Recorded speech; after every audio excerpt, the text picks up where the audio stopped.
Hey guys, my name is Caleb Brackney. I'm a grad student at the University of Tennessee here in Knoxville, Tennessee, where I'm parked right now, studying architecture and landscape architecture.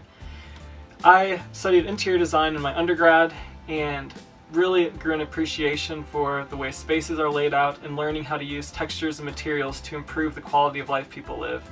So I thought, last year I had a little bit of extra money I'd saved up, and I had some time during that summer where I didn't have to do an internship, and I thought this would be a perfect summer to do a personal case study to where I could really learn how plumbing works, how electrical works, and insulation, things like that on a small scale, and really just learn how to do it myself. So I started this project a year ago in February of 2020, and the project took 6 full months, and I moved in August 1st of 2020. So it was a challenging project on a budget. I had $10,000 total, which $3,000 of the dollars went to actually buying the bus in Rome, Georgia, I found on Facebook Marketplace. And the other $7,000 went, of course, to the renovation. So one of the biggest challenges of doing a project like this on a budget is figuring out how to use materials you already have or repurposing items that people give you to make it all come together and form like a space like this. So I definitely had a lot of growing to do as far as learning, woodworking and things like that to make, to repurpose items. And it really was a blast of a project, and I'm super excited to show you all the tour of it today. Let's go inside. So as we enter the space, you can kind of see down the interior of the bus. I wanted to make sure that all the windows, at least on one side, were kept intact. That way I could open them up in the summer and let cross flow come in. Got a 12-volt fan up there, which makes it nice. And then also a Dometic 15,000 BTU unit there in the middle, you can see, for when it gets really hot. But most of the time it stays pretty nice in here, even through summers in Tennessee. Well, as you can tell, you first walk into the space, into the kitchen. So I have a double sink right here with an instant hot water tank below. I've got a hot water heater in the back for the shower, but I didn't want to have to wait for water to travel 25 feet to get warm, so I put that down there. Up above I've got cabinet storage and magnetic storage for knives there, for silverware up top. And on this side I have a microwave, a wine rack, other storage up above and below. Got a convection oven here with this drawer that has an Instapot and air fryer. It's a Ninja Foodie, which I definitely recommend. I also have a hot plate in here that I can use if I'm making stuff like for a cooktop. Up front, got a little bookshelf here with some other storage, and really left most of this the same, just the original bus front, so it's still easy to drive. For the dining room, one of the coolest parts is this slide-out keyboard. So that slides out, and I can play piano wherever I go. I love playing music. Kind of makes it really feel like home. And then up above, I have mason jar light storage. So how I made these was that I just screwed the lid into the shelf, and then I just screwed these lights on. And then for the ones with the lights, obviously I'm not going to put food in there or it would spoil. So I use that for drinking cups, and makes it nice. It's not like it's gonna break or anything when I'm driving. On this side, got a full closet, and so this closet space is about 7 feet long. As you can tell, it can hold a lot. And then below I have just storage, little cubbies, and then below that I've got storage also for shoes. And I'm powered by an inverter that sits behind my breaker and fuse box down there.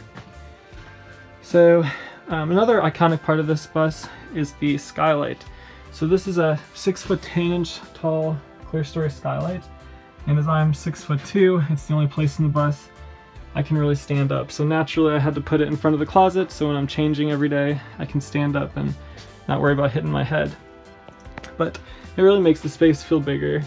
And as we walk through, I kept the existing bus side door, which is nice so my dog can jump in and out whenever she wants to, and really lets some light and air flow through the bus. So as we kind of go into this space, have a TV on a swivel, so if I'm in the kitchen or dining area I can watch it, or in the back I can watch it, and I have surround sound on either side, which is a must for me if I'm listening to music, doing homework or whatever. For the couch, I love the Hest sleep system.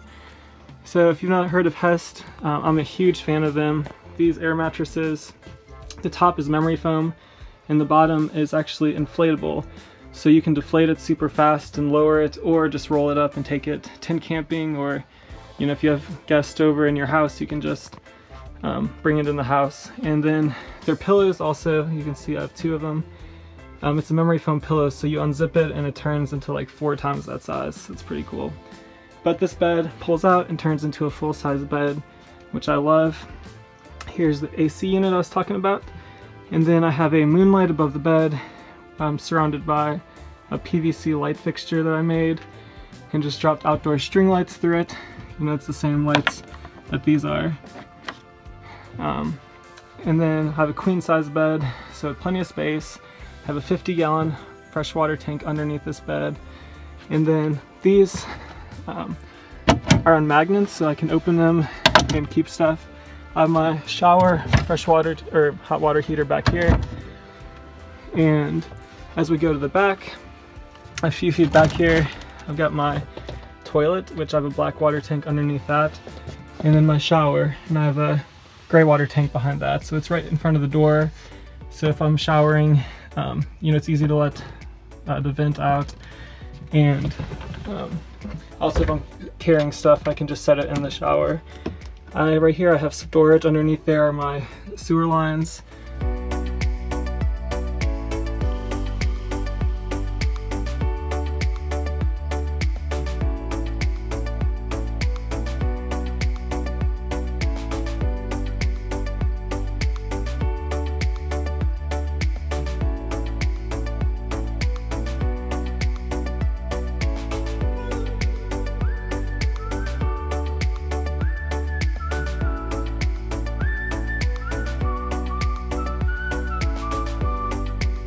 So for the exterior of the roamer bus, in the back I've got a hook that I can hang my bike on when I drive, or I can hang a green wall I made out of a pallet and plant stuff in that in the summer. I've got a tow package at the bottom so I can tow my car with me whenever I go places. And up top is my rooftop deck, which is actually an old utility trailer that I took the axle off and just bolted it right to the frame of the bus up top. And it works great. On the side, I've got my drain for the freshwater tank. As you can see, the PVC pipe sticking out, and then got outlets on either side. Of course, I tinted the windows on either side for privacy, and then have 12-volt marker lights up across the top, so at night it kind of stands out.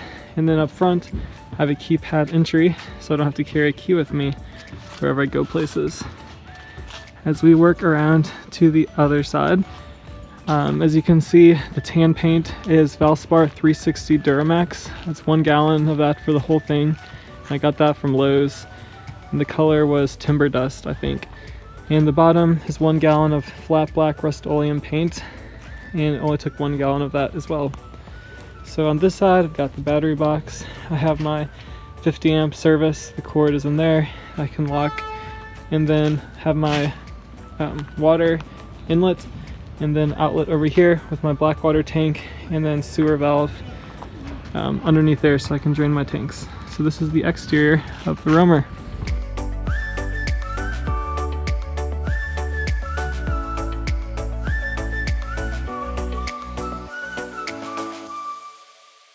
How amazing this school bus conversion turned out, and all for just $7,000 and 6 months worth of work. Caleb has made such a great use of repurposed materials, which was not only cost saving and good for the environment, but also added a lot of character to the design of the bus. There are so many features in the design of this bus that we love, like the skylight and the sliding keyboard desk, and we're interested to know what is your favorite part about this bus conversion. So leave your thoughts in the comments below and leave a thumbs up if you like this video. Also follow Caleb's journey and reach out to him if you have any questions about the build. We'll leave his social media in the description below. Thanks for watching and see you in the next one. Bye!